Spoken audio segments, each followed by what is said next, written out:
Come on, let's go on an adventure. Come on, let's go on an adventure.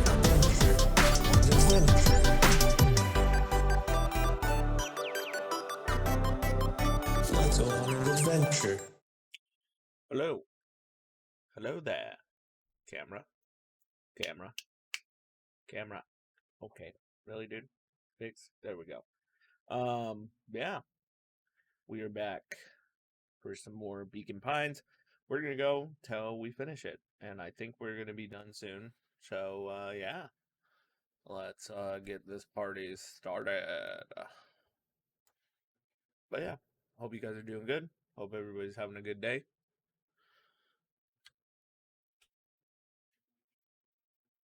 It's a little bit earlier stream because I am off today. So might as well just go. And then yeah. After we beat this, we'll be doing a new game later. At some point. I don't know what yet. Because I have not decided what game I'm gonna do next. Also, sorry that I didn't do Sunday. It just did not feel like it. Oh, we're going straight into this. Okay. Ignoring his final plea, Gran flung the torch. It's where we ended last time. Exhaled in relief. Mr. Nunc, the torch echoed as it ricocheted down the hole, punctuated with a thunderous thud.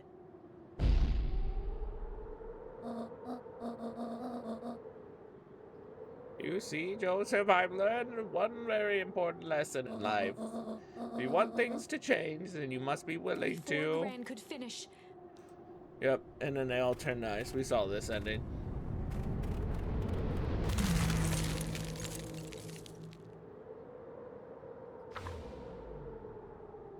Gran only had time to her attempt to shield him. An honorable but trifling act. Unflinching love pitted against an unthinking horror. There was no contest. Her warm embrace froze in an instant. That is where they remain. So in case you don't remember, we found out last time forever. And so our story that ends on this melancholy scene. In a town brought low by that its Gran secrets, is actually the frozen statues his of mother. A misguided band. The end. And yeah, craziness. Well, that was dire. On the bright side, we finally figured out where all the ice is coming from. Now, we just need to find a way to deal with a mystic, unfathomable force of nature. Yeah. Okay, so we've done that. We do chill. We've pretty much done everything except Malice and chill. I'm gonna stick with this path. I'm gonna go with chill and see what happens, and then we'll go from there. Classic good cop, chill cop.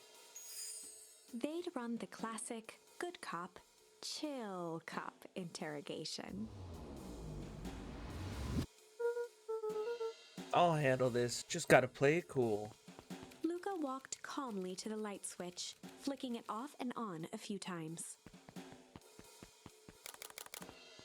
Mr. Tolliver shook his head, gathering his wits. Golly, I sure got my bell rung. He looked over to find Luca, who returned a calming grin. Sorry, Mr. Tolliver. This was all a big mistake. Luca, what's going on here? Why do you have me strapped down? No one's fault, really. Rollo just got a little startled. Rollo's here? Rollo and Beck emerged from hiding to give a timid wave. Well, alright. Mistakes happen.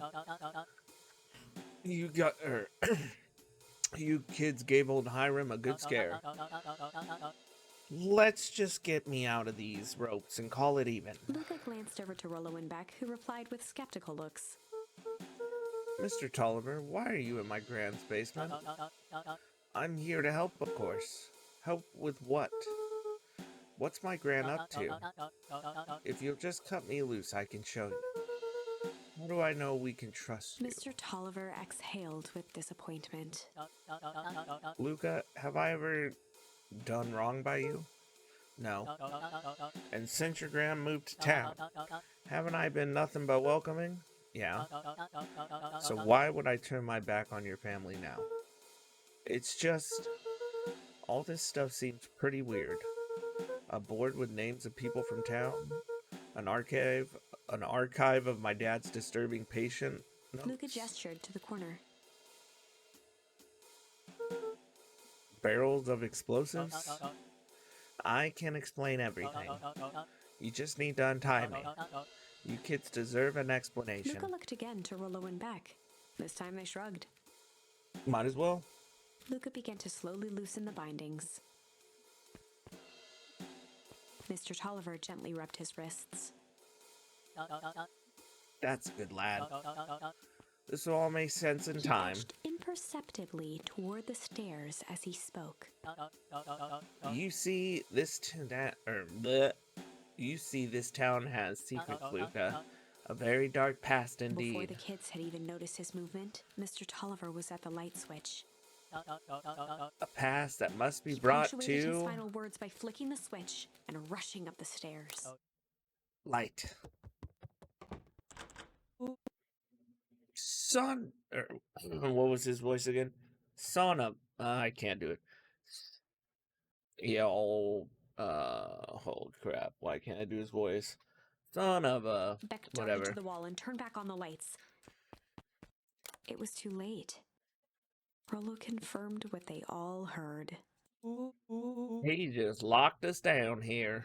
Okay, Mr. there we go. Tolliver's muffled voice came from behind the door. I wasn't lying, you know. This is for your own good. You kids just keep tight down there and let the adults handle this. They looked bewildered at each other. Play it cool, huh? Not now, Beck. And then they died. They heard the staccato thump of quick steps exiting the house. The kids looked down in resignation. This isn't how it goes in Hank Atomic. For some reason, they'd always assumed it was up to them to save their town. Luca opened his mouth, hoping to conjure some magical words to make this right. Only a hollow croak escaped. The end. Well, we certainly aren't going to find a Wait. grand resolution Okay. to a tale locked in a basement. Back to the drawing board. Okay, well, that was anticlimactic. So I guess what we have is Malice, because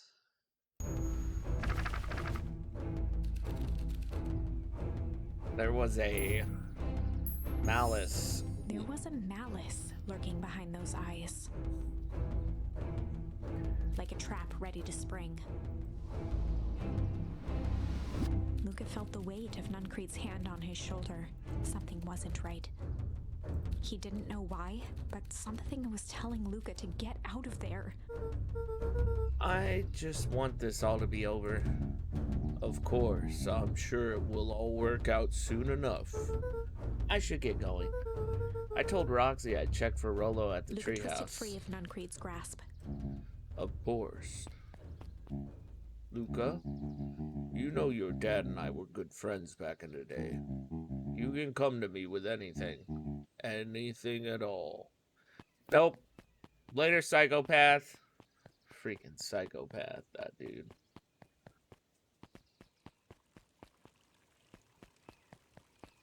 And I know you're a liar. I know who you are, Sharply. These festival decorations are a bit humdrum. Now, if I were to throw a festival, it would be a thing to behold. I agree. This all more than a little sad. It's worse than sad. It's boring. What if we did a little something to spice things up? I'm listening. You know that festival sign waiting to be unveiled? It would be a shame if The someone... two scurried off, eagerly formulating a plan. I know who you are, you friggin' liar. Okay. Let's talk to this person again, I guess. He looked down and muttered in a gruff voice. Mama always told me my problems would look smaller once I grew up. My problems always seemed to grow right along with me. Heavens, I sense a big trouble ahead. Yep, Me too, buddy. Me too. Hey, Don. Is it true about Rolo? Yeah, he didn't come home last night. I wonder if it's connected. Connected to what? I was checking in on reports and increased activity around town. What sort of activity? Windowless trucks, mechanical noises, strange lights. Your typical shady stuff. Who would be doing all that and why? Well, I have a few leads. The Valentine family is always suspicious. Perennial Harvest certainly has the resources. Do you have any idea where Rolo could be? The best place to start looking is where the trail went cold. Where did you see him last? We were in Weepwood, right by Valentine's Fertilizer. I'll check out Weepwood when my shift ends. I do my best work at night. Guess Miss Fratelli is getting ready for the festival. Or to explode something.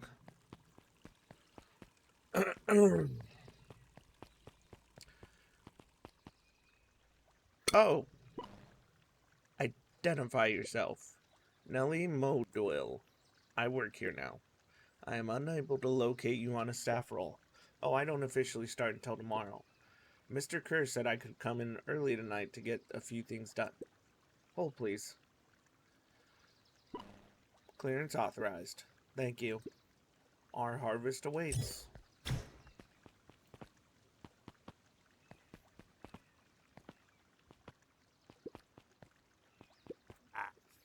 Wow! You could get a wrench to the noggin sneaking up on a guy like that. Don't scare me while he's junkin', Sonny. Don't scare man while he's junkin'. Evening, Jeff.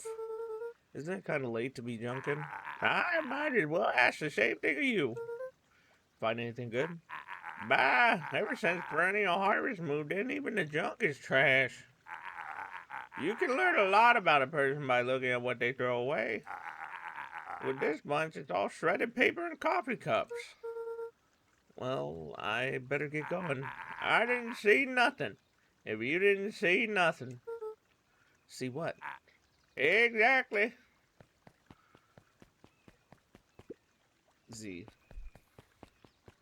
Oh, wrong one. Okay, I can't talk to him. Hey, Judson. Have you seen Rolo come this way by chance? Afraid not. As elusive as the fish in a pond here.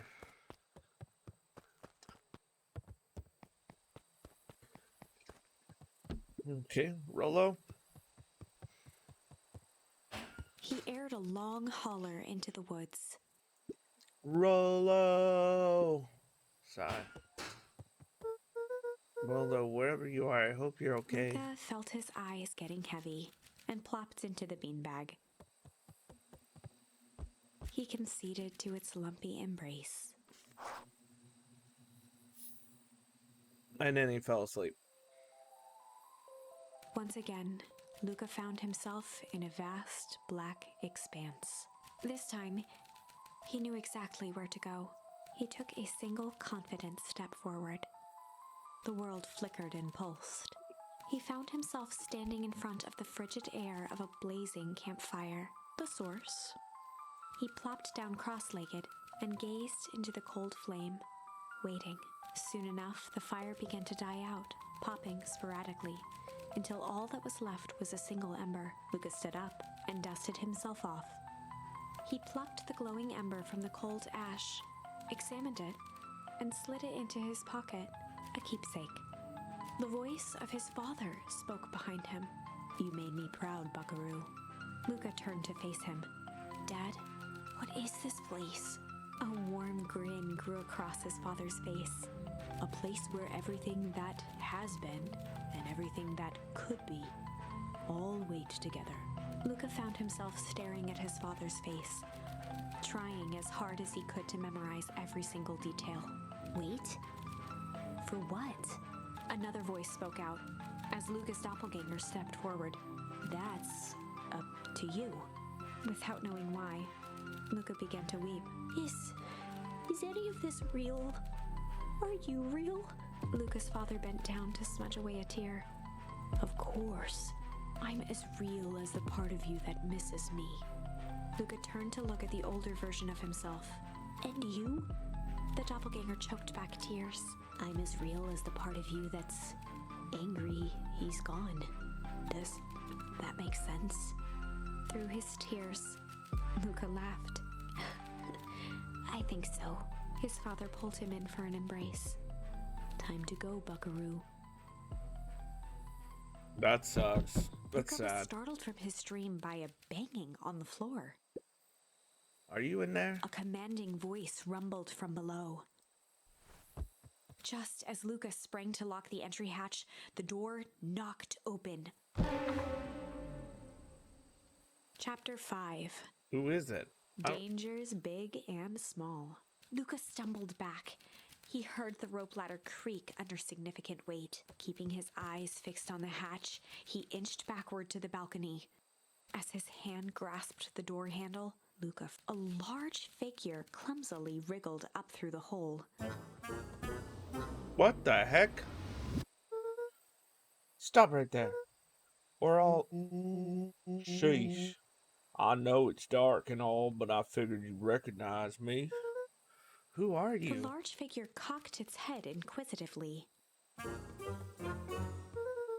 Stop now or I'll clobber you with a baseball bat. Whoa, whoa, whoa. Take it easy. Luca, you need to get your eyes checked. It's me, Rolo. Nice try, but I know you aren't Rolo. You're like one of his random uncles or something. Where is he? Uncle. Luca, quit messing around. It's me. If it's really you, prove it. Flaming chicken coop, Luca. Luca's jaw dropped. He peered more closely at the man standing in front of him. Something about him was undeniably Rolo, only bigger, older, changed. Oh. What happened to you? When I was running away, I ran into more people with those yellow suits. They grabbed me and dragged me away. What? Where did they take you? Don't know. They threw a bag over my head. It was cold and smelled like a swimming pool. I think it was an underground lab or something. They made my hands all big. Look. Rolo proudly presented his hands to Luca. Pretty sweet, right? I mean, it wouldn't be my first pick for a superpower, but beggars can't be choosers. Rolo, it wasn't just your hands. My feet, too? Dang, Pa just made me new shoes. Wait, Luca, why are you so small? Luca moved to the side and pointed Rolo to his reflection in the balcony window. What the... His hands shot up to his face. Holy Toledo! Rolo, what did they do to you? They made me drink some sort of green crud. Ew. Actually, it wasn't too bad. It kind of tastes like licorice. I passed out and woke up like this. And then I sort of smashed open my cage and escaped. Whoa, you smashed open a cage? Kinda. At least I think I did. It was all a bit of a blur. They had you in a cage? Who are these people? I don't know who did this to you, but we're gonna fix it. Fix it? This is awesome. Well, I'm just glad you're safe now. Luca, you don't need to worry about me. Sure, I got snatched, but look at it this way. I got snatched. I know where snatched people go. We may finally have a lead on what happened to your family. Maybe you're right, but this all seems dangerous. Danger? Ha! Rolo shadowboxed a few jabs. I'll take them all on. Hey, fellas, what's up? With a yelp, Rolo dove behind Luca. Ah, take cover. Did I come at a bad time? Who the heck are you? This is Beck. Sorry, something truly bizarre just happened and I need help. I don't know where else to go. So, you're just hanging out here with your large adult friend? No, this is my buddy Rollo. This is your missing friend? One and the same. He seems a little old. I'll have you know, this is a recent development. What the heck does that mean? Oh, I'm sorry, you're the one who just showed up out of nowhere, so we'll be asking the questions here. That's fair. How did you find us? Your silly little treehouse? I think you mean our silly little mission control. I hate to break it to you, but your secret path isn't so secret. And I could hear your racket from a mile away. See, Luca, this is why we need to improve security around here. Not now, Rollo. Beck, you said something bizarre happened? Yeah, but She shot a nervous glance at Rollo. anything you can say around me, you can say around Rollo. This has been a weird day all around, hasn't it? Yep. Beck's eyes narrowed. Okay, so it all started when I made it back home. My first order of business was to try to salvage my hair, so I dyed it with some stuff from the chemistry set my mom gave me. Okay, just need to play it cool and hope no one notices. Notices what? Oh, nothing. I was just... Come over here and let me have a look at you. Oh, honey, what in the world did you do to your hair? I just kind of felt like a change. It's going to take forever to grow out. You were the one who said that change was a good thing, right? I was talking about your mother's new job. I was talking about us moving. Well, I guess I just took your lesson to heart. Ilona tried to put on a smile. Before I forget, I came up here to tell you that Nellie had to go into work. Tonight? Her and Mr. Kerr decided it would be good for her to get some things done before tomorrow. That Kerr guy seems like a grade 8 creep. Beck. He is, him and his weird cult of personalities. You are not going to ruin this job for Nellie. It means too much to her. Oh, I know exactly how much it means to her. It means enough to her to exile her daughter to this podunk town. This place sucks. These people are weird. You just don't know them yet. It's always cold. We're in the mountains, you'll get used to it. I can't even pick up a single decent radio station. It's all banjo music and farm reports. You know, I grew up in a town not that different from this one. Is that why you're better at talking to plants and people? Okay, so here's what we're gonna do. First of all, you're grounded. What? In the morning, I'll have Nellie come and see what we can do about fixing your hair. You need to look presentable for the festival, but not another peep. She sighed, and after a moment, looked down at Beck sympathetically. I know moving is hard, honey, but that doesn't mean you have to make yourself miserable all the time. Other people seem to have that covered for me. Oh, and if you decide to rebel by dyeing your hair more, She flashed a sly grin and tousled Beck's hair. I'll just shave it off for you. Think of how rebellious you'll look then. Very funny. Thank you. Good night, sweetie. Good night, Mom. Wait. First of all, this town does not suck. Second, you need help because you got grounded? No. I'm sorry you got in trouble. It's my fault your hair got screwed up in the first place. Don't worry about it. I actually kind of like this look. Great. Can we go back to the story now? Next part is the important bit.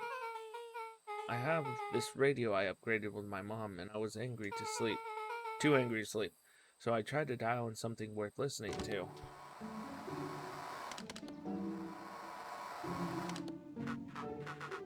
Mr. Kerr, are you there? Mr. Kerr? Yes, I'm busy. What is it? Apologies, I have the founder on the line. Patch him through immediately. One moment. Hello, sir. It's so nice to hear from you. skip the pleasantries.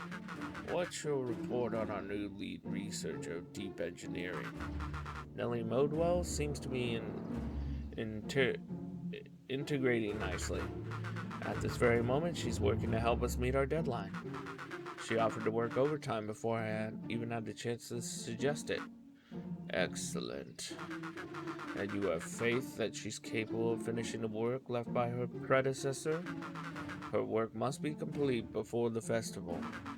I will make sure she stays day and night until it's accomplished. Good, you know how I feel about loose ends. Yes, sir. Once she has finished the work, we need to make a determination regarding her long-term prospects in the company. Immediately, sir. Usually have more time to fully bring people into the fold. We are in the end game, Bill. After your failures with Dr. Prescott, I can't afford to take any risk. Of course, sir. No loose ends, sir. Once she finishes the work, she will either leave the office completely committed to Perennial Harvest, or she won't leave at all. Perfect. Sir, if I might suggest, maybe we should delay just a bit. Oh? It's just we seem to be rushing to hit the festival deadline, and rushing in things has caused some issues in the past. I see. Please understand that I just want what's best for you. I'm eternally grateful for all that you've done for me. Bill, I'll make this very clear for you. I brought you in to make things run smoothly, not to have opinions. Of course, sir. Chin up, Bill. You are only a few days away from having everything you ever dreamed of. Yes, sir. Thank you, sir.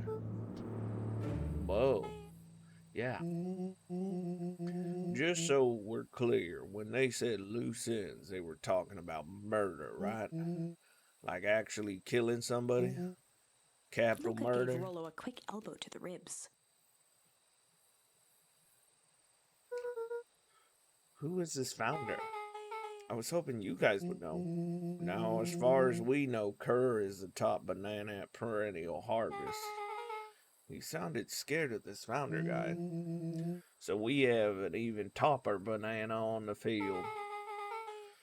What the hell is my mom caught up in? Has she talked much about her job? Not really. She said she was going to come in and continue the work of someone she respected. Luca. Do you know that body at the warehouse was? The person Beck's mom came to the place? That would make sense. Beck, it seemed like Nellie's predecessor got loose-ended. I'm getting that impression. Oh, so we need to get your mom out of there before the festival happens. That's 2 days away. Won't you just come home after work? Creep on the radio said they were going to hold her there until then. If she's not coming out, we gotta go in and get Beck her. flicked a large sheet of paper out of her pocket and slammed it on the floor. Maybe this will help. You have blueprints? Well, it's really just a welcome map for my mom's PH orientation day, but it shows a layout. Sure looks like blueprints to me. Look, there's a reception area, there's a big room marked Founder's Office. It even has the exit marked. Guys, we have a deadline, we have an objective, we have blueprints. You realize what this is, Rollo right? started to wiggle with excitement. I think we're heisting. This is officially a heist. Chapter 6. The Heist. They spent the night's end huddled around that small map, formulating a plan to infiltrate the headquarters of Perennial Harvest. It would be no small feat, a modern facility equipped with all manner of technology, not to mention the swarm of clipboards that would most certainly be scattered throughout. By the time the sun began to peek through the car window used as a makeshift balcony door, all were in agreement. This could just work. The final day before the festival would be used to prepare. They'd need to pool every resource at their disposal, pull every favor with a thread. Even enlist some unsavory characters around town with important tasks only they were suited for. Luckily, there was enough ill will and mistrust toward Perennial Harvest that alliances could be found at a bargain. Luca, Beck, and Rollo rubbed their eyes as they exited the treehouse. They hadn't slept at all that night. There was no time. The festival was to begin in one day, and they each had their assignments. Alright, quick recap. Rollo, you're gonna talk to Roxy. Cordially. Without her and Fit, this whole thing could go bust. Me? Cordial is my middle name. Uh-huh. And how do you plan to explain your new vaguely at Rollo's sizable figure. circumstance? Bye, she'll be so happy I'm alive she won't even Beck notice. snorted an involuntary giggle. And Beck, you're sure Iona won't just shoot this whole thing down when she hears that? She'll listen. Once she understands the danger Nellie is in, the danger we're all in, the plan will make sense. Okay, that leaves me with Jeff and then Iggy. How are you gonna persuade them? I'll think of something. They each looked at each other with sleepy confidence and nodded. Well, Godspeed. Enlist Jeff. Enlist Iggy and Tish.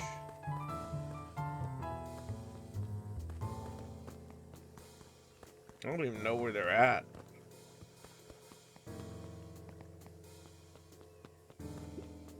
The road leading to Beacon Pines was long and uninspiring, a sort of natural barrier for the impatient.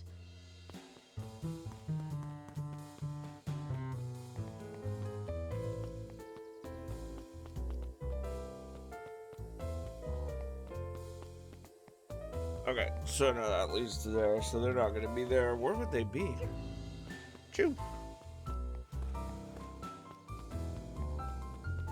I love having a green screen, but man, it gets so hot when I have the green screen because there's no like air. There's no like, it's covering when I get air. It's crazy.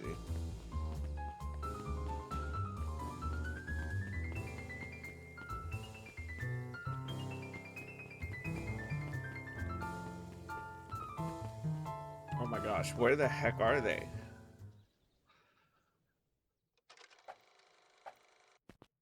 Okay, so that just does that. I thought maybe you could go in there and, like, I don't know.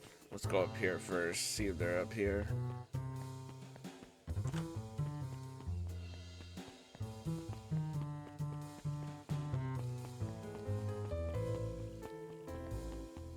Oh, there's Jeff. Hey, Jeff.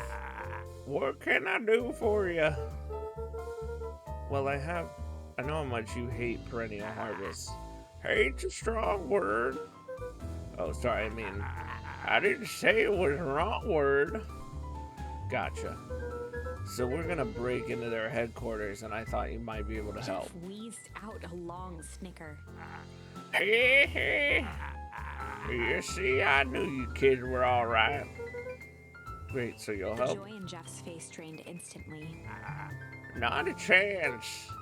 But give me one good reason I should risk my hide aiding and abetting you rascals. Looking into the sullen eyes of his would-be accomplice, Luca blurted out the first word that came to mind.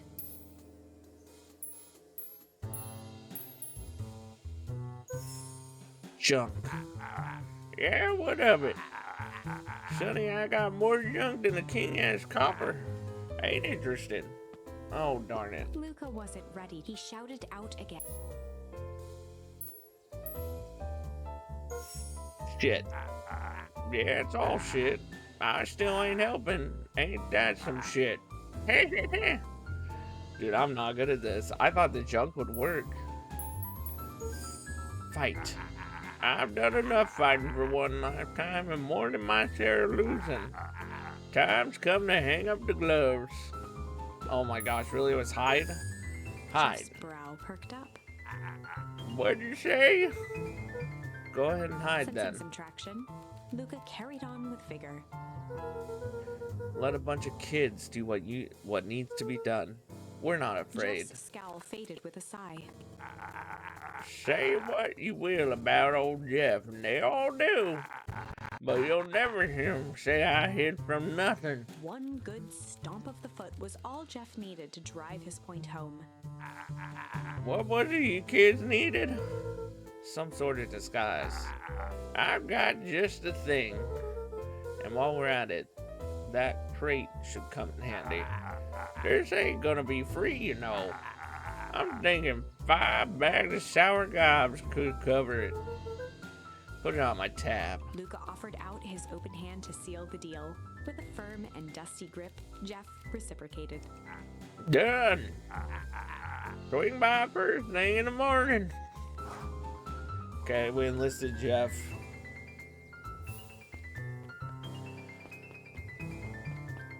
Five sour gobs, that's a lot. It's a lot of sour gobs. Hey Tish, look who it is. Luca, are you here to try and tickle us to death again?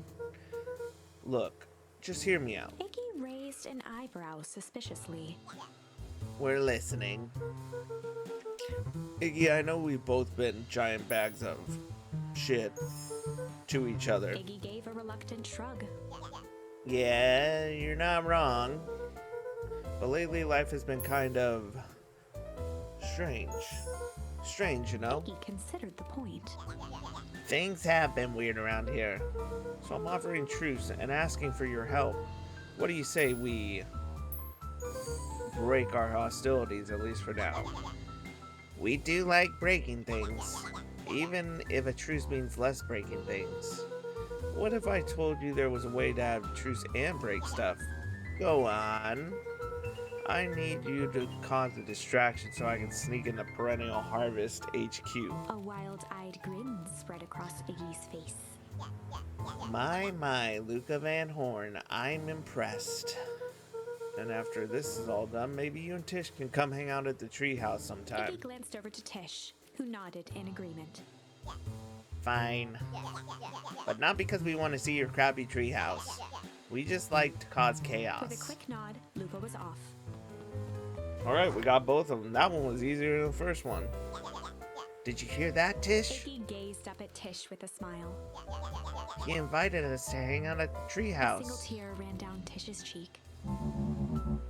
I never expected this day to come.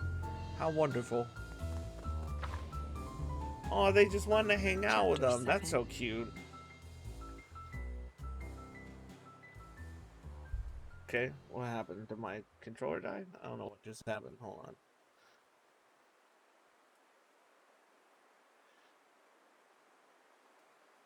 on. Untap now, controller. Into the hive. Okay, then.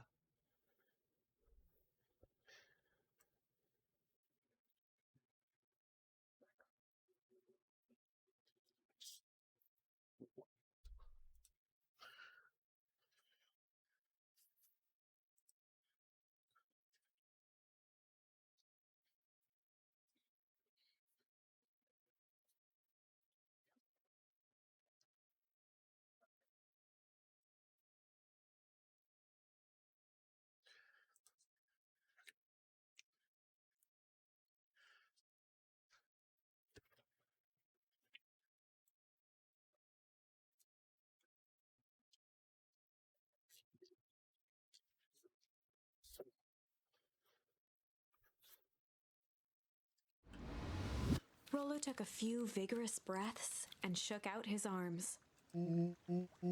Just stay calm, Rolo. You can do this.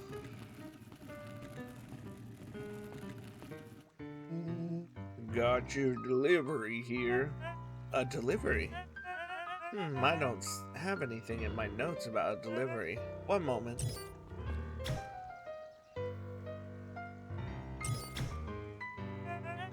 I'm so sorry, but there's no delivery scheduled for this morning. Right. He had to think quick. That's because this goes directly to the founder. He asked that it be kept secret. Rollo sighed, adjusting his tool belt. You know how the founder can be. I suppose we can just leave this one off the records. Like you... Our harvest awaits and With a such. stroke of his mustache, Rollo proceeded into the Perennial Harvest headquarters. Heck yeah, dude. Our harvest awaits. Package here for the founder. Oh, I didn't hear anything about... Yeah, this a need-to-know kind of thing. I'll just He check. stammered and flipped through the pages of his clipboard. This goes directly to the founder. I don't have time to fill you in. Oh, I see. If you could just complete Rollo this interrupted with urgency in his voice. every time with the forms. Look, if you want to explain to the founder why I'm late, well, it's your funeral. I'm sorry. What did you say your name was again? Rollo panicked. Our harvest awaits, sir. That's a restricted area. Excuse me, sir. Our harvest awaits. Ready to light this candle, Tish? Yep. Suck on this, perennial ham fist.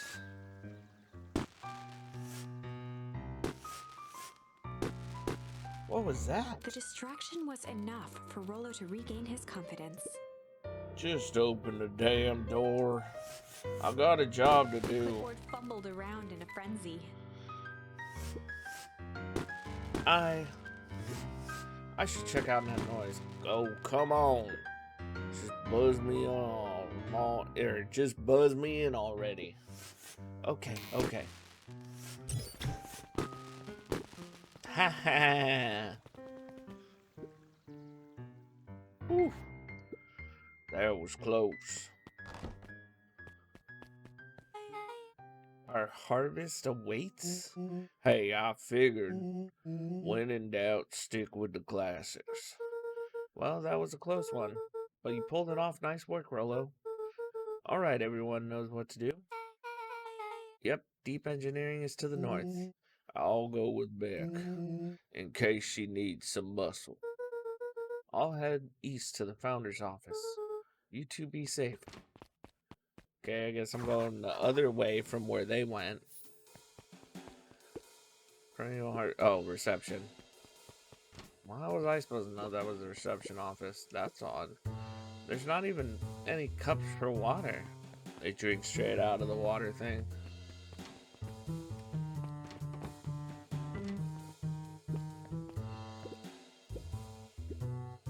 Fake plant? What is going on here, dude? This place is weird. Solomon stopped in his tracks. Luca? What are you doing here? It's a long story. Are you okay? A veneer of confusion flashed across Solomon's face. His words rushed out dramatically. No, I'm most certainly not okay. Some strange people grabbed me and... Were they in hazmat suits? Yes, how did you know? They brought me here and locked me up, and when they were distracted, I ran. Dang, okay, you should stick with me. We've got a plan. Solomon's facade briefly faltered. We? Yeah, Rollo and Becker headed to deep engineering. Thank heavens you found me. We've got to get out of here. We can't just leave yet, but they'll catch us again. I gotta do something first. When you were running, did you happen to see a door marked Founder? Founder? Why are you looking for him? I'm not. I just need to get into his office. Now that you mention it, I do. I think I saw a door that said Founder. It's just down this way. Luca happened to notice a plaque above the door. Office of the Founder. Knocking comes with consequences. Oh, here it is.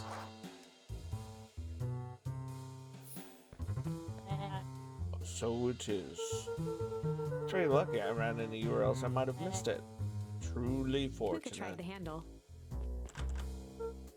Locked. Solomon leaned forward to examine the mechanism.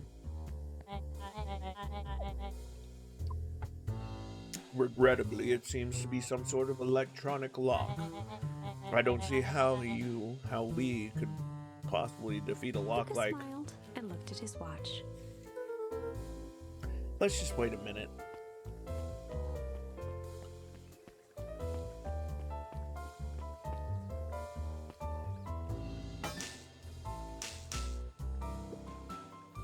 I don't know what sort of funny business you're up to, but I like it. She mimed a quick hat tip and ambled off with a whistle. Howdy. Good afternoon. The light on the keypad changed from red to green. Dude, he's screwed. How did you do that? It's good to have friends. Quick, let's get inside before someone spots us. Sigh. Luca switched on his walkie-talkie. Rolo, I'm in. As expected, there's a control panel. Great timing. We're stuck at a locked door, number 24601. Need you to get us through. What if someone catches us? We should get out of here. I'm not leaving my friend Solomon. On the computer screen, a green cursor blinked in a password field. Surely you don't have a way to get around the password. Luca pecked out his best guess. Underground secrets. The screen blinked to life. Columns of green numbers glowed on a black background. How did you just guess that? Oh, it's this absurd password Rolo heard when he was down here before. It's funny how someone arrogant enough to call themselves the founder uses such a basic password. Or they were thinking several moves ahead, not expecting anyone to guess something so simple. These villain types always end up outsmarting themselves. Solomon's jaw clenched into a half smile. Your powers of deduction aren't impressive as your luck. Luca quickly scanned the columns for number 24601. Rolo, I think that should do it. Bingo, bango, the door's open, Luca. You never fail to impress. What is that slippery lout even doing down here? We have a friend whose mom is in trouble. We're here to get her out. I see. Well, Luca, I think we're close. Next door is marked 13806. Once again, What Luca up? What are you scrutinized doing the off numbers on today? the screen. It's my day off. I just got out of a meeting at work. Nice. Yeah, no, it's my day off, so I'm streaming. In that moment of distraction, Solomon reached forward and pressed a large red button. Maybe this one opens the lock. Nope. We got caught thanks to Solomon. Crap. We've got company. Luca, must go faster. 1 sec, I can't think with all the noise. Quickly skimmed the screen with his finger. Here it is, 13806. Go, go, go, go. Curse these fumbling hands. My apologies, Luca. Don't beat yourself up. I know you were just trying to help. No, he wasn't. He's a piece of garbage. I'll have to go back and watch the first 45 minutes. Game's going good. Oh, man. No water cups. Rolo. It's good. We'll see. I don't have any more things other than this, so... Rolo, are you okay? Rolo, come in. Mr. Kerr approached with a sneer and spoke into his walkie-talkie. You can turn off the alarms. They're With trapped. self-satisfaction, he called into the hallway. It will be up on YouTube probably by tonight, since I have time. Nowhere to run.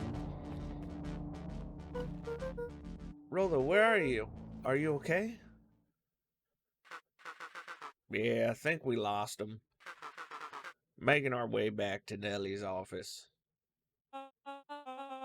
Okay, you two rabble-rousers are coming with us. Nope. Yep, kick him in the balls. Make a break for it.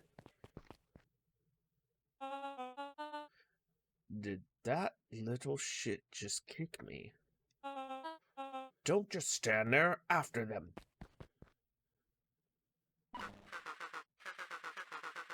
Okay, I think it worked. Roxy and Fitz have them on a wild goose chase. I am having trouble following what just happened. Like I said, it's good to have friends. Rolo, how long do you think Roxy can distract them? How long can Roxy keep someone so pissed off they can't see straight? Let's just say we've got time. Enter Nellie's office now. Mom. Oh, honey, what did you do to your hair? I thought you'd be happy I finally used the young chemist lab kit. You sure have a knack for making me incredibly proud in the most frustrating ways. We need to get you out of here. Who's your adult friend? Oh, I'm not an adult. Ever heard of a growth spurt? I had more of a growth spew. No, that's not possible. Nellie leaned over to examine his teeth. Substantial banding on the enamel of the molars consistent with Tempest Liquimane exposure. Is that what you call the gun they forced me to drink? You drank it? Oh no. They told me it was only being tested on plant. Oh, Beck, sweetie, I promise I didn't know. Mom, what the hell is going on in this place? I was brought here to work on the discovery of a lysine. A novel chemical compound was discovered under Beacon Pines. It's a wellspring they called the Source. They named it Tempest Liquimine. It pulls energy from its surroundings in order to fundamentally alter matter's relationship to time. It was the secret to Valentine's fertilizer. The harvest source infusing small amounts of Tempest Liquimine into the product. It worked wonders, drastically accelerating plant growth. Crops would be ready to harvest in a fraction of the time, but it led to complications. The foul harvest. Perennial harvest came in to clean up the mess, to succeed where Valentine failed, but Tempest Liquimane is rebellious. You can think of it as a manifestation of change itself. It's volatile, but by its very nature. So the more you try to force it to do a specific thing, the more it resists. Yes, I can relate to that. My role was to finish the work of my predecessor, Dr. Prescott, harnessing Tempest Liquimine to reliably manipulate an organism's age. Just imagine how many people we could feed. Mr. Kerr was very insistent that we achieve successful results before today's festival. But you didn't, right? Nellie sighed. You know how much I love a good puzzle. I poured myself into the problem.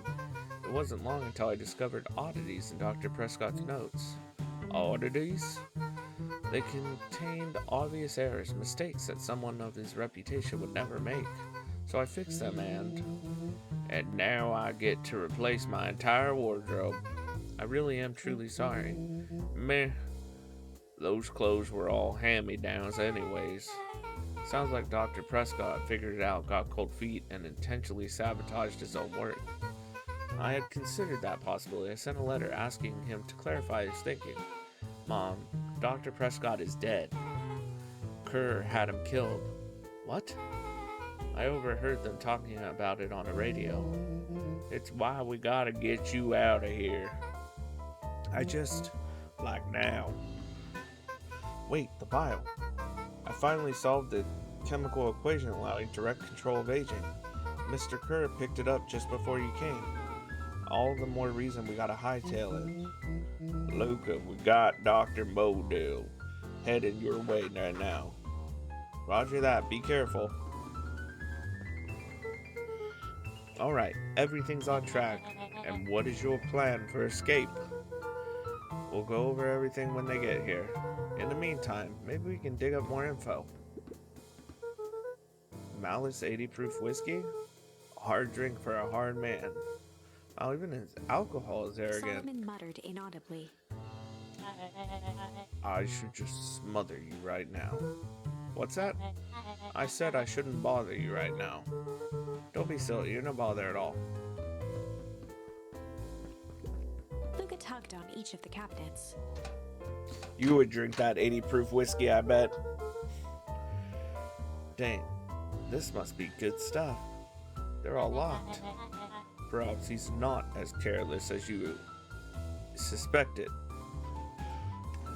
I'm pretty sure he is, and he sits on books. Anybody notice that? I'm just saying. Looks like the founder was helping Kerr plan the festival.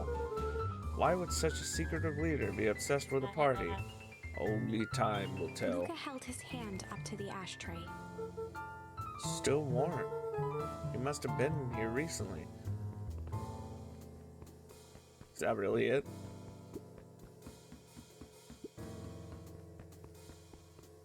There's gotta be something else in here.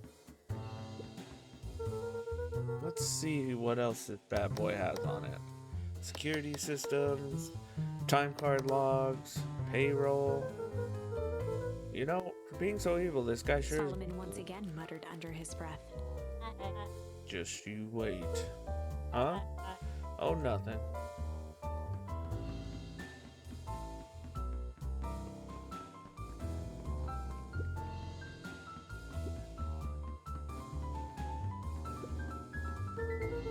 I'm really sorry you got dragged into this, Solomon. You needn't worry about me. Well, I feel bad either way. We're gonna get you out of this, With I a promise. subtle, quivering lip, a smile crawled across Solomon's face. They heard the trampling of frantic footsteps from the hallway. Lock it. Locked. That was close. When we left Nellie's office, it was swarming with clipboards. We barely got away. Did they follow you?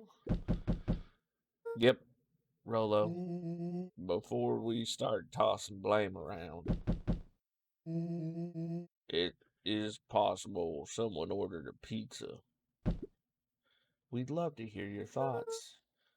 Definitely not a pizza. What now? Don't look at me. I'm officially retiring from the heisting business. We're so sorry for the inconvenience.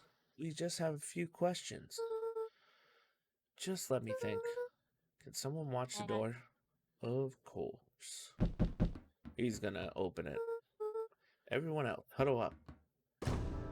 Oops. I think this little caper has gone on long enough. Solomon? No. Hush now, child. The adults are speaking. Dr. Modewell, a brief reintroduction is in order. We never met in person, but we have corresponded. You see, it was I who hired you. Solomon, the pathetic orphan child. The powerful, enigmatic founder. Sharper, the fallen progenitor who created this town. Perennial harvest, Valentine fertilizer. All connected by a single thread. Yours truly. But that's... Her eyes searched the floor in thought. Solomon watched eagerly, waiting for the flicker of epiphany. With a sickened look, she peered into his soul. Haha, yes, now you've got it. Tempest Liquimine, you've discovered how to reverse the process. Solomon clapped with genuine delight. Very good, Dr. Modewell, very good. Though the discovery wasn't intentional. Solomon glanced down, examining his youthful form. And the effects went a little too far for my taste. That's why you needed me to finish Dr. Prescott's work, which you did admirably. Mr. Kerr, the vial, please. Kerr presented it with a theatrical twirl of the hand. May I present to you the eighth wonder Before of he the... could finish, Rollo snatched the vial from Kerr's palm. Wow, this stuff sounds pretty valuable. Be careful, you fool. You have no idea what you have in your hand. Actually, we do. You just did the whole evil monologue thingy about Rollo it. casually tossed the vial to Luca. Gosh, maybe I'll have a Luca taste. jiggled the vial mockingly. Seize him. Luca, over here. Move another inch and I smash it. She held it tightly behind her back. Solomon sighed, speaking in crisp, measured syllables. You have no plan. I'll smash it, I swear. Fine, risk killing us all. Oh, if you're lucky, nothing happens. Then what? we capture you and grant you much less He leniency. pursed his lips with feigned sincerity. But I give you my word, if you hand it over now, none of you will be A harmed. deep uncertainty washed over Beck. You're a smart girl, Beck. But there's no shame in being outsmarted by someone smarter than you. We both know there is only one way this ends. She looked to Nellie shakily. With a dispirited nod, Nellie sighed in defeat. Beck slowly approached Solomon. That's a good girl. Beck, don't do it. We can't trust that jerk. I'm sorry, he's With right. apprehension, Beck conceded. Solomon pocketed the vial and brushed off his shoulder with a sharp flick. Mr. Kerr, you've allowed yourself to be oh my gosh, what is going on with me? Humiliated by a group of children. Report to my office tomorrow for a performance The review. blood drained from Kerr's face. Of course, sir. But first you have to make a speech. You have a speech to make. Crowd out there and give me the introduction I deserve. And don't forget to smile. Yes, sir. And to think all of this is thanks to the efforts of Mr. Van Horn. I don't understand. How is this all because of me? Aha! I said Mr. Van Horn, silly child. Dr. Walt Van Horn. Your father was always a thorn in my side. I offered him an opportunity to be part of something great, but the fool was blinded by righteousness. He even broke into my laboratory in an attempt to sabotage my work. Solomon shook his head with gratification. But the universe has a funny way of correcting course. By meddling with a force he didn't understand, Walt showed me its true potential. As fate would have it, Luca, your father's dying act was to grant me eternal A life. muffled applause resonated faintly through the walls. Well, that's my cue. After the festivities and my subsequent ascension, I will return to deal with you all. Until then, I suggest you use this time to reflect on the magnitude of your failure. You three, keep post outside the door. We still have the freaking thing. That's dumb. Well, crap. I can't believe Beck sold us out like that. I'm not sure she had any other choice. So what now? What's the plan? I don't have one. Of course you do. You always have a plan. Rolo, you just need some time. Rolo, it's over. We lost. Nellie was staring at the floor, deep in thought. Sorry, Luca. Give me a minute to calm my mind. Hey. I'm sorry, Luca. I did what I had to do. I know, it's just, we were so close. I got a feeling that eventually Solomon will get what's coming to him. Time wounds all heals. Well, time seems like less of an issue for him now. Okay, is there anything else that we can do? We have a control panel. I don't understand why we're not going to use it. Nope. Okay, so all I can do is talk to her mom. Luca, there's something you should know. About after Mr. Kerr locked me in that office, I had nothing but time and curiosity. I poked around a bit, hoping to find a means of escape, but I found something else. A note hidden in a false drawer. What sort of note? Dr. Prescott must have sensed his time at Perennial Harvest was growing short, so he left behind a letter with the hope it would be found by his successor. It was a confession of sorts. He left it for me, but its contents... Luca, I think they were meant for you. Why? What does it say? It was about an incident with your mother. Dr. Prescott found her in his lab with a stolen keycard. There was an accident. She had been exposed to extreme amounts of Tempest liquamine. The color dropped from Luca's face. She survived. Dr. Prescott decided to help her recover. He no longer trusted Perennial Harvest, so he kept her whereabouts a secret. Over time, your mother led him to reconsider the perfect or purpose of scientific discovery. Science is often at the vanguard of change, but that doesn't mean it's always right. He realized that no one should have control over something as powerful as time itself. I now believe that's why he began to intentionally sabotage his own work, and it cost him his life. That's a reasonable conclusion. Luca was overwhelmed with emotion. But if she's alive, where has she been?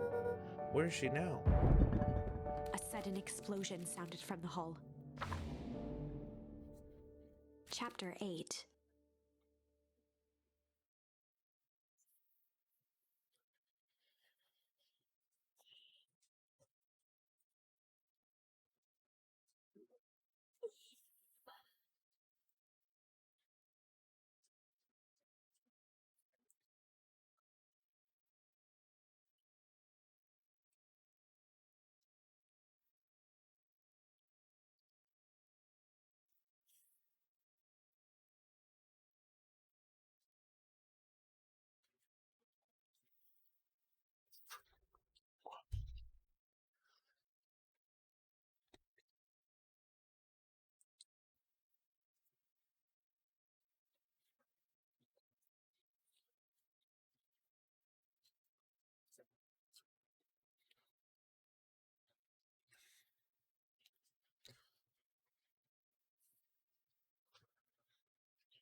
Heck yeah, Grand's coming.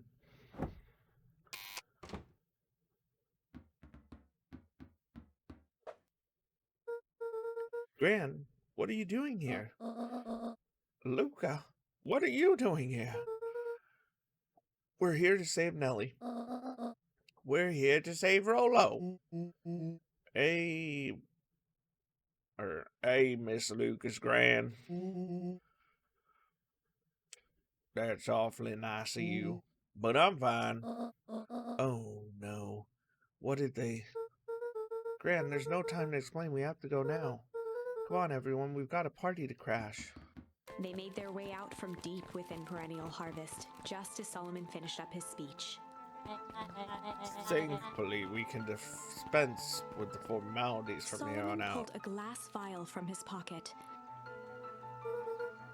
We've got to stop him. In one smooth motion, he downed its contents.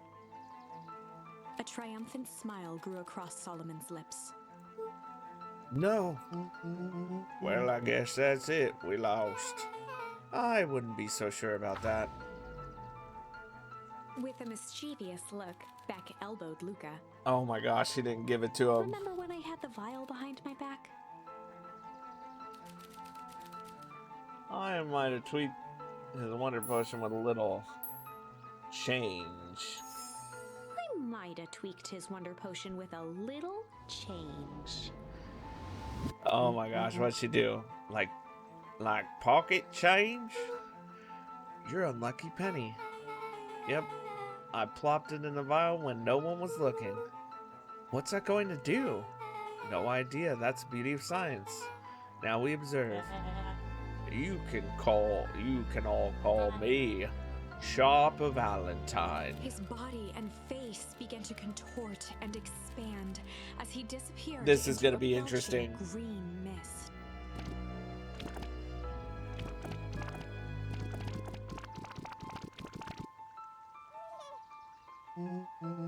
Holy crap. He's a baby. Yeah, but he's still Sharper, right? What he was no longer matters. This is an innocent child. I apologize for all the harm my father has caused Eris you. awkwardly cradled the squirming child. She looked to her brother, her voice shaking with uncertainty. Augustus, what do we do what Valentines always do. What must be done? I'll hurry home and prepare a crib for young Sharper. That would be a great help, thank She you. looked back down at the infant with equal parts kindness and terror in her eyes. With a shake of her head, Eris addressed the crowd with a stern scowl. Okay, everyone, the show is over. You may leave now. Epilogue. Oh, we got an ending? Beacon Pines' coldest summer on record came and went without much fanfare. Folks shared what they had, and none were left wanting. The new school year was ushered in by the falling leaves of autumn. After everything Luca, Rollo, and Beck had been through, middle school was bearable. The chill of winter didn't seem to bother people much. They kindled a hope for a better future in their hearts. When spring arrived, farmers planted their crops with a sense of joy and optimism. Okay. And as the dawn of the first day of summer came again, its light slowly spread through the shallow valley. It crept over the town He didn't even square, find out that was his mom, across though. the river, past the neglected welcome sign, and came to rest on a young boy sleeping at dawn. His mind at peace, knowing he is here for a reason. Okay. I'm so confused. Well, are you up yet? Roger that. It's a beautiful day in Mission Control. You gonna swing by? Be there in a minute. I wonder if there's different endings, Over though. time, Eleanor began moving Walt's old things out of the closet and into storage. Eleanor had moved back into her bedroom, and now that she wasn't sneaking out late, she even slept there most nights. Okay.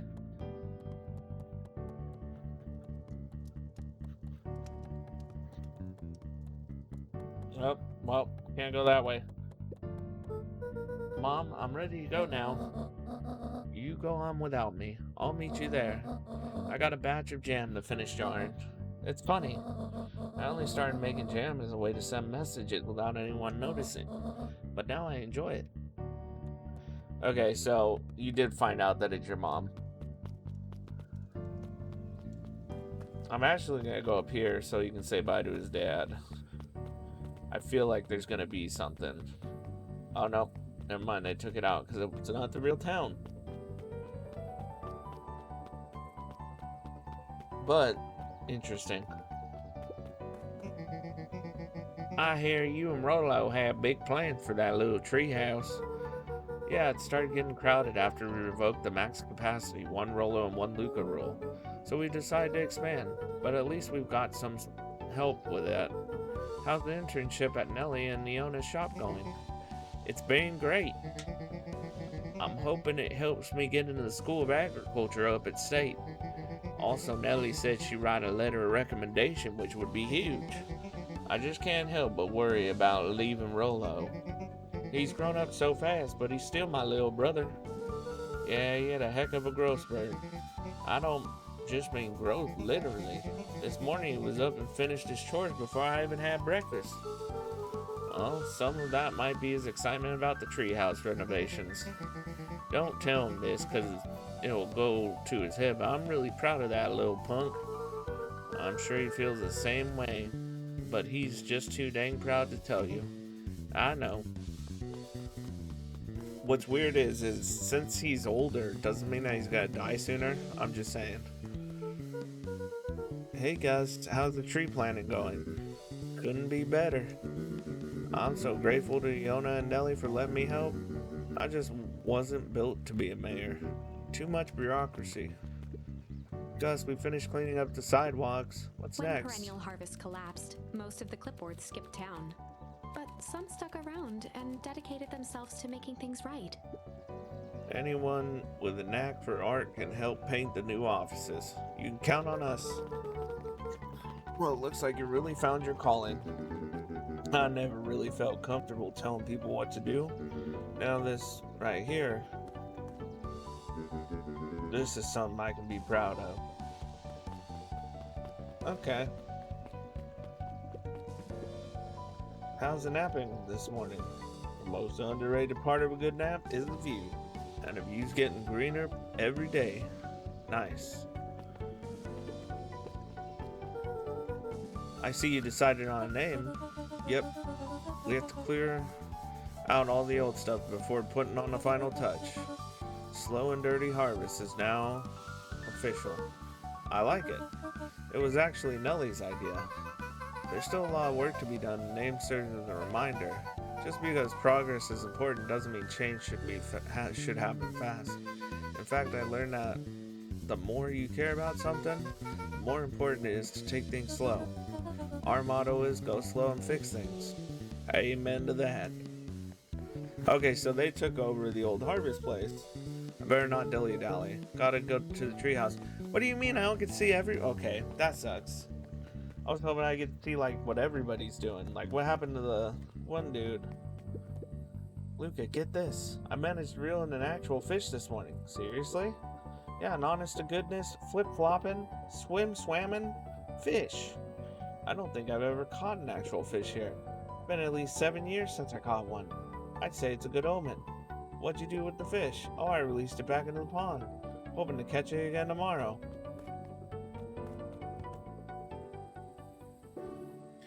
A little higher. Yep. Little lower. Yep. Little higher. Yep. I'm telling you, the angle isn't the issue. We need more power to the radio. Luca, there you are. Will you tell him it's not the angle? Hey, I'm not in charge of antenna redesign. Fine, Iggy, just don't do anything drastic until we get back.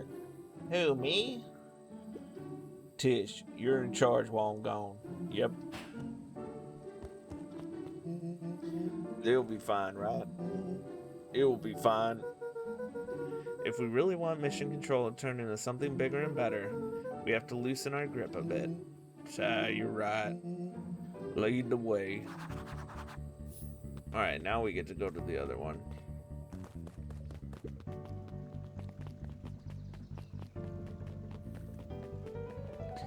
Nobody's gonna try and turn him into a kid again? Yes, young Mr. Van Horn. How's little Solomon, Sharper doing?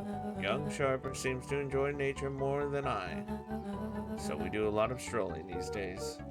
Has he, attempted to crawl out of his crib and plot world domination? Yeah. Thankfully, no. I spoke at length with Dr. Modewell, and she feels that Sharper's infant mind was not developed enough to retain his previous memories. For all intents and purposes, this child is unmolded clay. Let's hope he's a little nicer the second time around. That is the objective, yes. But really, all I can do is try and hope. 2 activities I am endeavoring to find less distasteful. Well, I think you're doing a great job, and the whole town is ready to help out however we can. I can't wait to teach them to throw a baseball. Eris did her best to ignore the tears welling in her eyes. That would be acceptable. What's today's news that needs knowing? I'll give you tomorrow's headline today. Our old friend Patrick C. Montesquieu, aka William Kerr, just performed a stirring rendition of The Iceman Cometh at the State Correctional Facility. I hear there wasn't a dry eye in the house. Well, I guess he's plenty of time to work on his craft. Okay, talk to her. Yawn. I'm glad you swung by. More follow-up questions for your story? Nope, I got everything I need. Thanks again for that. I sent a draft story to the reporter in Capital City, and they offered me an internship. Of course they did. You're an amazing reporter. I don't know about all that. A story about a phony corporation that picked up an entire town of people and moved them to cover up a massive illegal mine shaft full of incredible hazardous chemicals? Sort of writes itself if you think about it. Just don't forget us when you become a fancy big city reporter. Capital City isn't that far away. I'm gonna have to come back from time to check in and see what sort of new troubles you gotten yourself into. Sorry to disappoint, but my adventuring days are over. Ha, we both know that's not true. What makes you say that? Call it a reporter's intuition.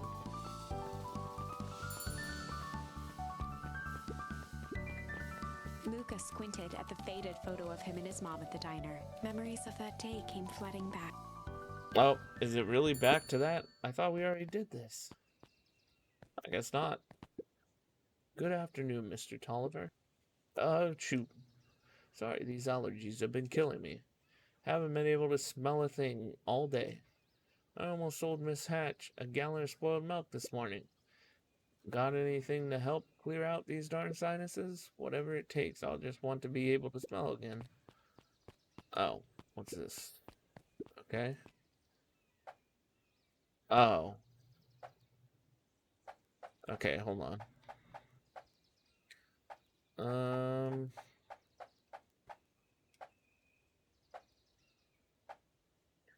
What am I supposed to do? I'm so confused. Tender, pungent.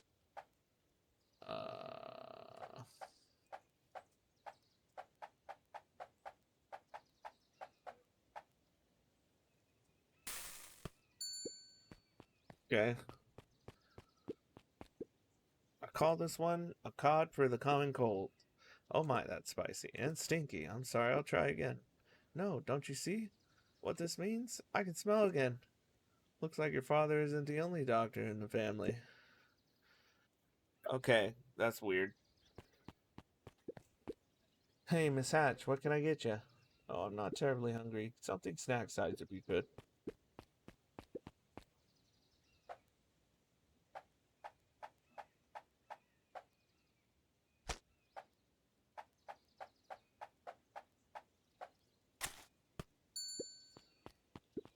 Maybe? Oh dear. Couldn't possibly eat all that. You have anything smaller? Okay. Smaller? I don't think so. Yeah, that.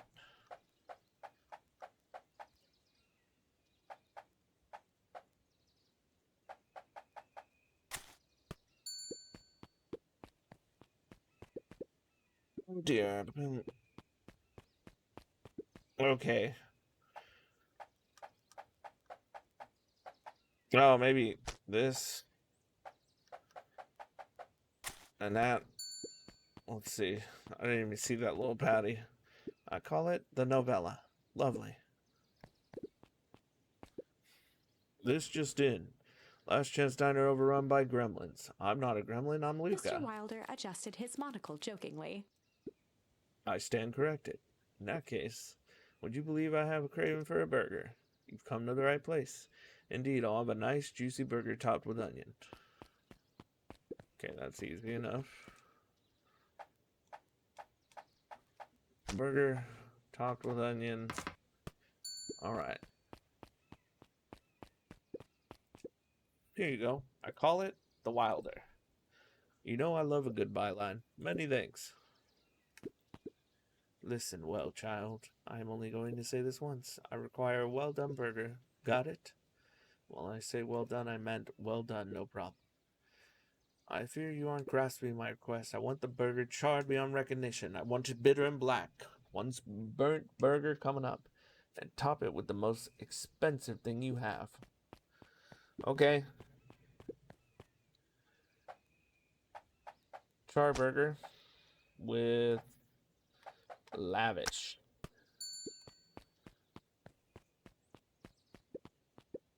May I present the row, row, row you burnt? I can hardly believe it. You've done well. Miss Fratelli has caviar stashed back there. The one is full of surprises. Very good. This will survive. Oh my gosh, my words are not good today. If it isn't little Luca. Hey, Uncle Nuncreed. How come you haven't come around the house lately? Well, your dad and I had a little disagreement is all. How's he doing? Has he mentioned me? Not really. He's been busy lately. Sometimes he doesn't come home from work before bedtime. Is that so? Well, tell him I'm thinking of him. You seem sad. Nonsense. What can I get you for lunch? Fact of the matter is, I don't have much of an appetite right now, but Uncle Nuncreed, you gotta eat. I'll make you something special. I'll cheer you up. I don't know what I'm supposed to make him. He's not very hungry.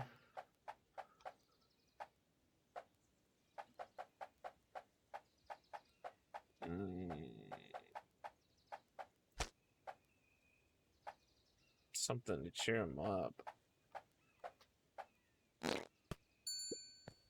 You're not very hungry, so a small burger I think works. I call it the cheers looking at you, kid. One burger with a side of good vibes. Oh, Luca, you're Mr. a sweet Nuncreed boy. reached down and patted Luca's shoulder with an enormous hand. You got a lot of your daddy in you.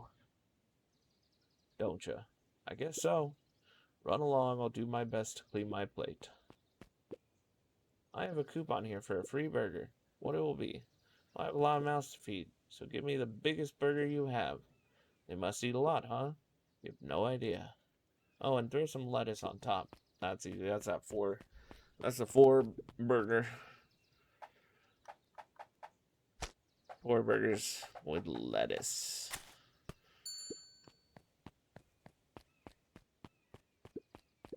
I call it the too much is never enough. This should keep them at bay. Thank you. Alrighty, it looks like we've got everything we need. Let's get to feeding these folks. Oh, I already fed everyone. You made all the food yourself? What on earth did you put on the burgers? I just used what was lying around. Oh dear, that can't be good. Thanks again, Luca. Best burger I ever ate. Surprisingly competent. Everyone seems happy. You really are a remarkable boy, aren't you? Okay. Well, I guess we leave. Oh my gosh, I was trying to talk to this guy, whatever. Mrs. Fratelli glowed with a carefree smile. Is that your suitcase? That? In 2 weeks of unencumbered tranquility. Excuse me? Would you be so kind to take my order? 2 weeks of sand margaritas and forgotten obligation. Excuse me.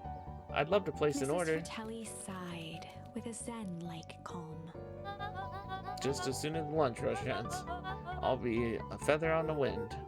You're going on vacation for the first time in years, and I've got you and your mom to thank. Why's that? She didn't tell you yet? You two are gonna fill in for me at the diner while I'm gone, just like old times. It's fine, I'll wait. Alright, cool. Alright, we gotta go up to this one.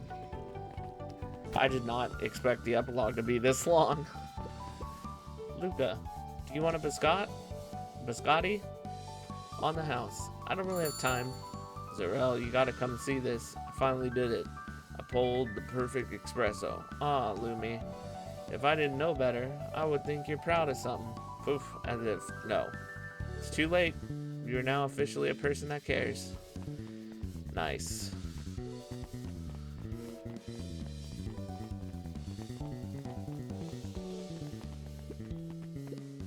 Wow, back for seconds. If it's not too much trouble. For the longest time, I didn't understand the appeal of ice cream. It serves no purpose, other than to be briefly enjoyed and then it's gone. But it's pretty tasty while it lasts. I'm inclined to agree. Luca, can I interest you in a delicious He apple? playfully waggled an apple. No thanks, just saying hello. Well, hello then. Mind telling your mom we need a new crate of jam? Already? It's funny, I used to hide this stuff in the back, terrified that someone would find out our secret messages. Now everybody wants to get their hands on Eleanor Van Horn's famous spy jam. Hey Luca, can you tell Roxy I'll be free in an hour? Sure thing. My dad's making me stock the shelves for the summer. He said it builds characters. I think he meant to say it builds calluses. Builds character. Yeah, it builds something alright. Alright.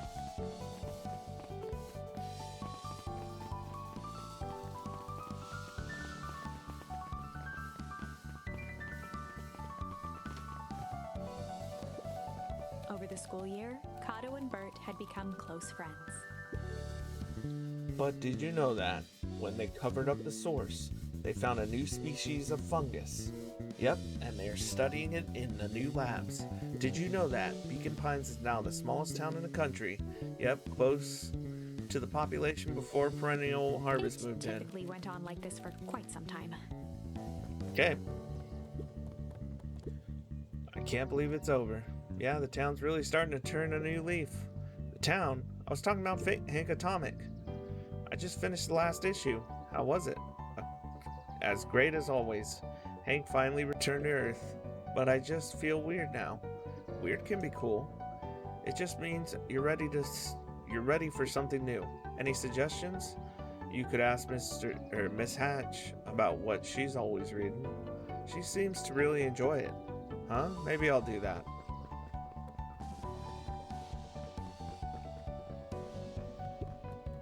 Luca peeked over Piper's shoulder. Laid stealthily inside a large volume of mathematics was the first issue of Hank Atomic. Piper, are you reading Hank Atomic? Do you mind not telling anyone? I've kind of got a reputation to uphold. Oh, it's nothing to be ashamed of. Just about every kid in town reads Hank Atomic. Honestly, I'm excited for you. What I'd give to start over fresh, to experience it again for the first time. I guess that's the downside of finishing something nice. At least now I can enjoy it again through you. Promise to tell me about it as you go. Sure thing. Dun, dun, dun, dun, dun, dun, dun, dun, dun, dun. Hey, Mr. Nuncreed. I'm gonna go see my dad in a bit. Did you want to come with? Even after everything I did, you'd Mr. still... Nuncreed shook his head. You really are your father's son, aren't you? I don't think I'm ready for that yet. Well, you're always invited. I bet he'd love to hear from you. I'll visit Walt in my own time. You run along now. Hey, look, it's all the bunny kids. With perennial harvest gone, the transportation tubes were left unused. Come on, come on. No one is too big, no one is too small for just wild ride. Well, maybe not completely unused. Just one piece of candy for the ride of your life. Who's next? Me. That's funny. He turned into a theme park, basically. Guess what? Yesterday I saw a Dynastis Tychus, and that's good. It's great. I haven't spotted one of those in years. At this rate, Beacon Pines is going to become the bug capital of the country.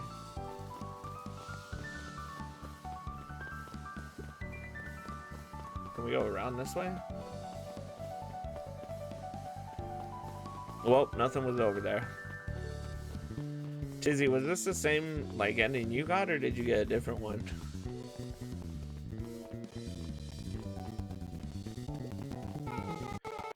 I have news I think you'll enjoy. The morning I unpacked my last box. You're officially moved in. It's just a box. Let's not blow this out of proportion. Sounds an awful lot like putting down roots. I guess I decided this place is root worthy. You're gonna be stuck with me for the foreseeable future.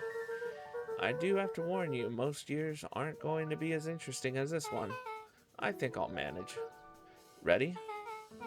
Before we go, there's a bit of a surprise. Okay. Oh, look.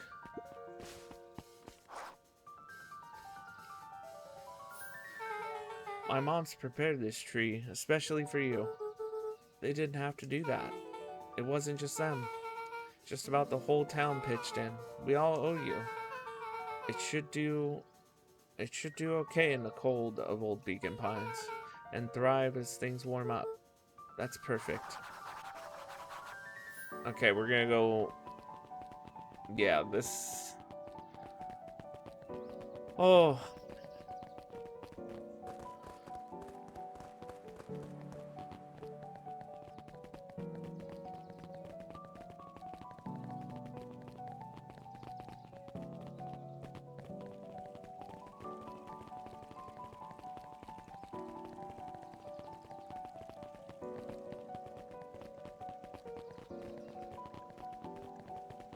I'm pretty sure I'm going the right way.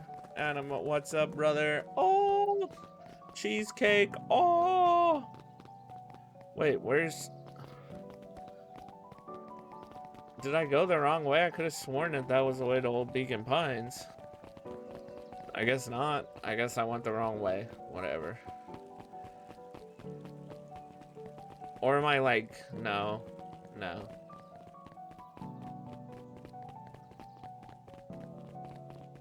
Okay. Strawberry cheesecake. Oh! Okay, where am I supposed to go from here? What the?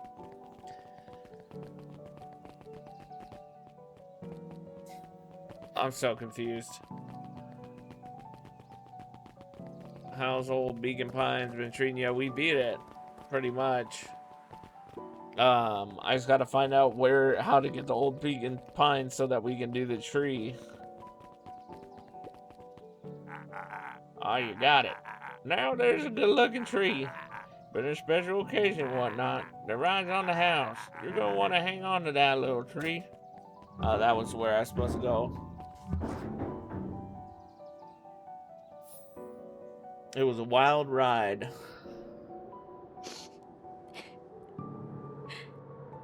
I think this Nice. is it. The end I've been waiting for. Honestly, I began to lose.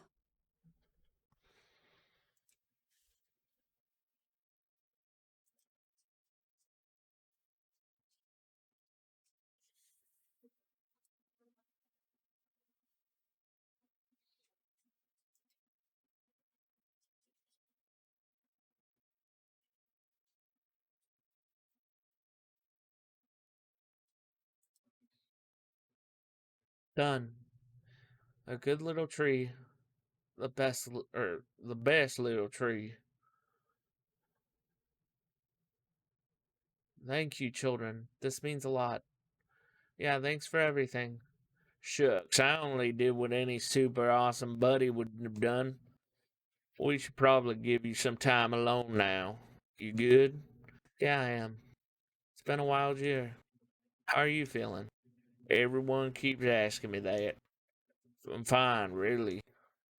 Paul always says the only thing fitter than a fiddle is a cello. I feel like a dang cello. Well, if you ever stop feeling like a cello, I'm here for you. I know, you didn't even have to say it. You two make an awesome pair. Excuse me. What about a trio now? Yep. I. Thanks. There's just one thing missing now that you're a part of the group. Missing? Let me tell you a little story about a man named Hank Atomic. Oh, God. It won't be long. We'll be waiting for you back at the phone booth. I found the perfect way to start our summer. You've got some good friends. I'm so proud of you. Your father would be so proud. I know. Mom, can I ask you a question? Do you ever dream about Dad? Not a night goes by that I don't. Are you ever afraid that you're going to forget him? Forget what he looks like? Forget his voice? No, because so much of him lives on in you. He loved that old tree, but I know he would have loved this one more, because his two favorite people planted it. I'll give you two a minute.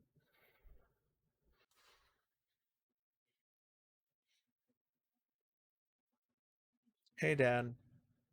Dr. Modell says that over the next few years this place should warm up, so you won't have to be so cold for much longer. I think I finally understand why you left that night.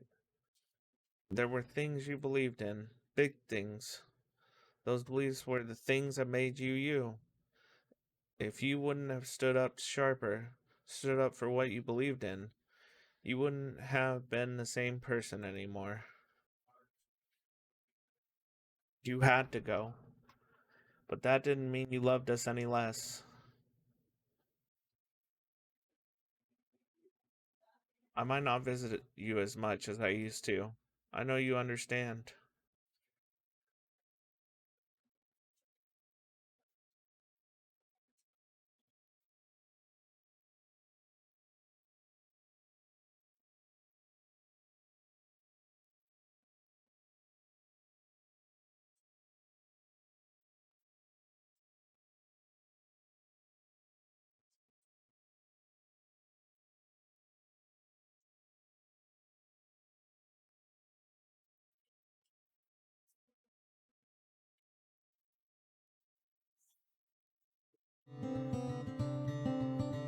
That was amazing.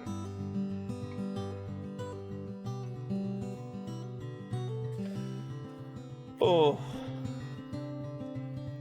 it's a good game. Thank you, Tizzy, for buying it for me. And thank you all for being here through to the end.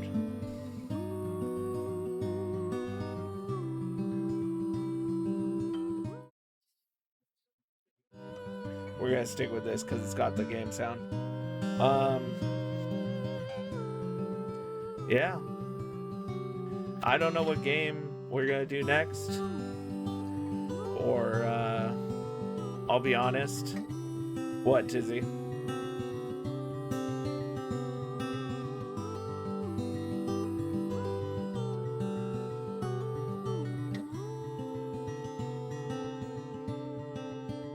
After watching you beat it, I remembered something. What?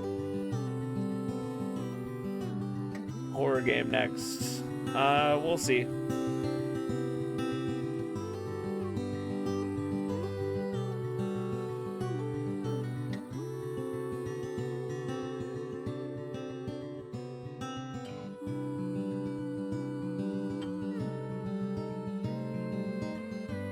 What'd you remember, Chizzy?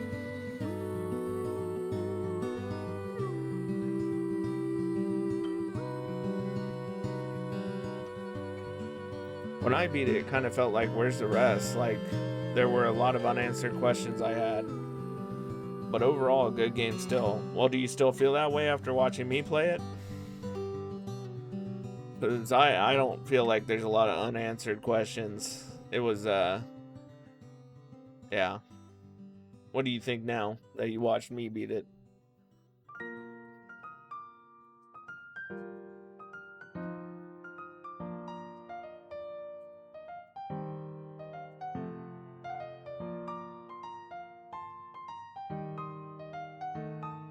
Yeah, somewhat.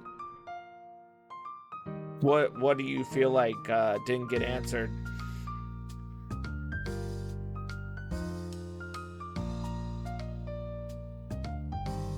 Like the time traveler dude, still don't know about him. Oh yeah, that's true.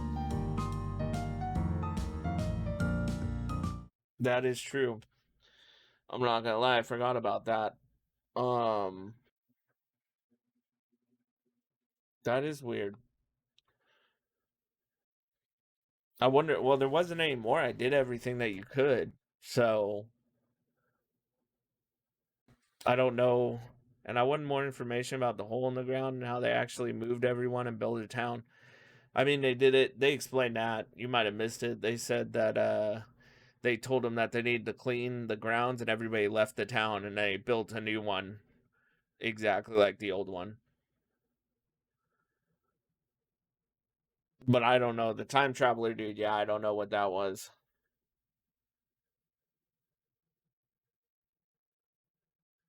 Maybe I missed something, but I didn't think I did. I did literally everyone I could. So, waiting to see if there's anything after. Hold on. Let's see. Maybe. Nope. All right. That was it. End of the game. End of the road, folks. Oh, wait. What's this? Hold on. Oh. So I can go back. See, but. Oh, no, I didn't do malice or junk. Oh, no. Oh, no. Oh, well, looks like we're not done. I remember going on Reddit after people had some of the same questions. They were charms that you get that couldn't be used anywhere in a story. All right, let's see.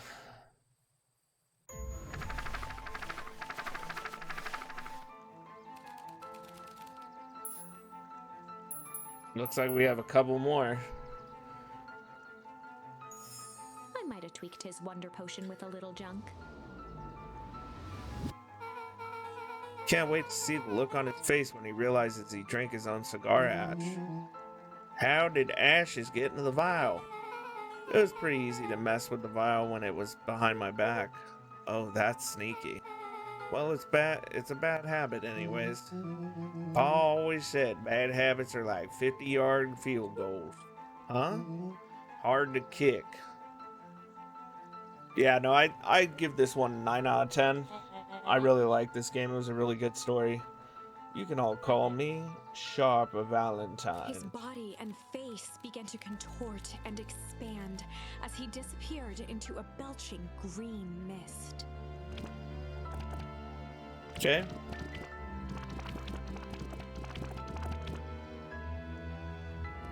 Did he turn into ash? Yep. That's crazy.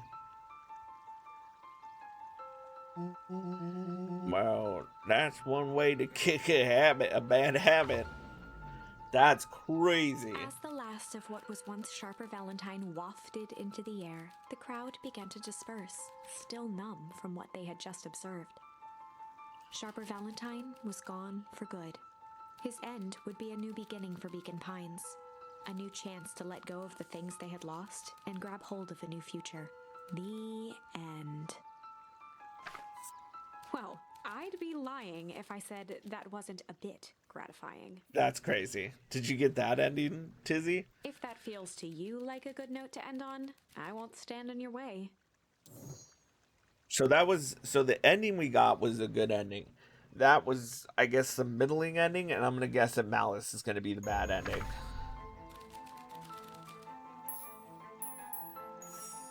I might have tweaked his wonder potion with a little malice. Malice, the whiskey from his office? Yep. Dude had an unfinished glass on his desk. Figured his grow juice could use a little hair on the hair of the dog. You can all call me Sharp Valentine. His body and face began to contort and expand as he disappeared into a belching green mist.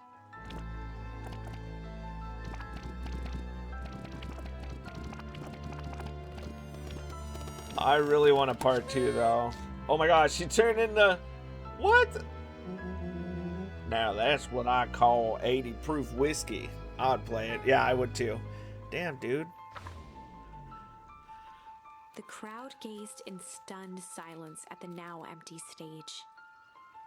The quiet was broken when William Kerr sprinted off stage and into the distance.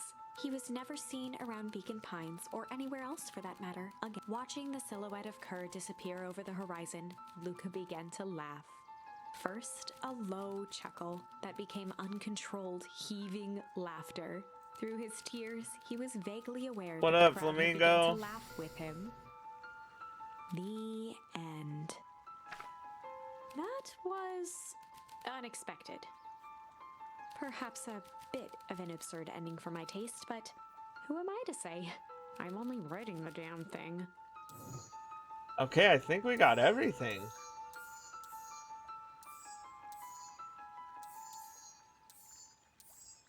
Yeah. We did it all, guys. Nothing else left. What up, Flamingo? You caught me at the end of my stream, man. Because we just finished the game. But good to see ya. Let's see who I can send you guys to. I will probably be streaming tomorrow. I'm not 100% sure yet. Depends on how bad my work is, really. But for sure on Thursday, I will stream. Like I said, tomorrow just depends on like how bad work is, because I do work tomorrow. Today I was off.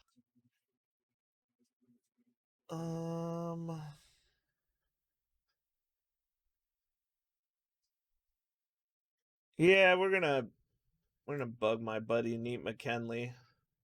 He's got he's doing Euro Truck Simulator, and it's his birthday apparently. So we're gonna, no problem. Congrats. Yeah.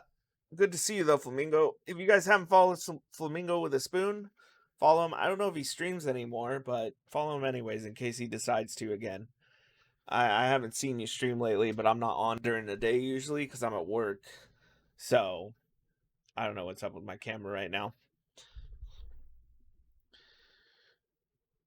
Oh. Let me sure I spelt it right. Yeah, I did. All right. Well, thanks again, guys. Like I said.